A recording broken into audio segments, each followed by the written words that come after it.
எசேக்கியேல் அதிகாரம் 19.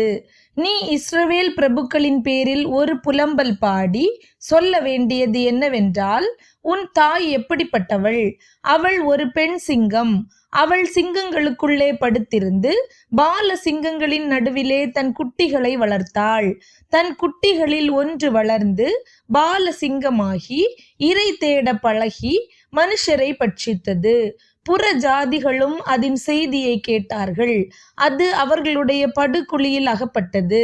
அதை சங்கிலிகளினால் கட்டி எகிப்து தேசத்திற்கு கொண்டு போனார்கள். தாய் சிங்கம் காத்திருந்து தன் நம்பிக்கை அபத்தமாய் போயிற்றென்று கண்டு அது தன் குட்டிகளில் வேறொன்றை எடுத்து அதை பால சிங்கமாக வைத்தது.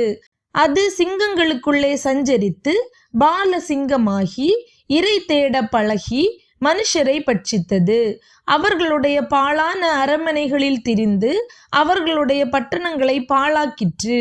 அதனுடைய கர்ச்சிப்பின் சத்தத்துக்கு தேசமும் அதிலுள்ள யாவும் திகைத்தது.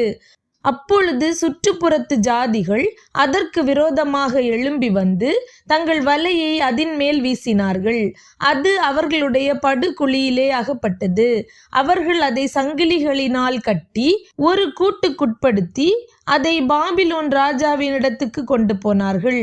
இனி அதன் சத்தம் இஸ்ரவேலின் பர்வதங்களின் மேல் கேட்கப்படாதபடிக்கு அதை அரணான இடங்களில் கொண்டு போய் அடைத்தார்கள்.